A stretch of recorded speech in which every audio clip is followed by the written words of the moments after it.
Over the last 4 years, I've spoken to a lot of people who've been using drugs and alcohol. I've spoken mainly to people who've been using the drug ice, which is also a methamphetamines.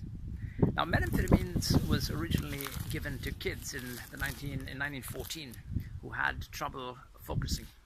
So a lot of people in around 35 may actually use this drug because the initial impact is to help you focus. The reality is it doesn't really do the job very well, and it won't work, so don't try it. The more important thing about methamphetamines that I want to talk about really is the psychological reason why people are using it.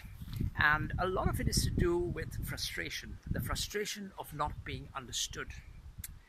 I've conducted at least maybe 30 casual conversations, which are basically ethnographic interviews. And the one thing I found in every single conversation, the single thing that people said was this: no one was listening.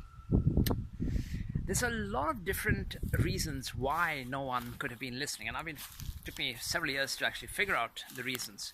But the first thing is no one was listening could be related to their identity, and a lot of problems come down to identity. Who am I? What do I do? Why should people buy me? It's a very worrying question if you don't know the answer to that. So that is one of the aspects of no one was listening that jumped out at me.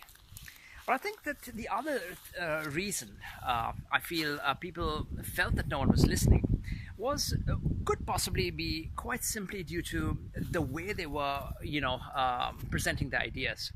Most of these people were really brilliant, really smart guys, but perhaps they weren't presenting the way they should have been. Perhaps they weren't confident, and their confidence needed to be built up. But secondly, simple techniques like breathing, for example, and swimming, which actually build the chest muscles, may not have been present. I follow a guy called Julian Treasure. He's a real treasure. Check out his stuff on TED. And he advises that before you start speaking, breathe and do what in Sanskrit we call soha. And it's a very powerful word. And if you actually breathe, you're listening to your breath, because as you take in breath, it sounds like so. And as you exhale, it sounds like and that's the impact of laughter. Ha ha ha ha ha is ha. Exhale. That's why Whitney Houston sang, exhale, not inhale, because exhaling is really relaxing and brings us to a really calm state. But coming back to this, by simply taking in your breath and bringing it to the chest, this is something that Tony Robbins also recommends.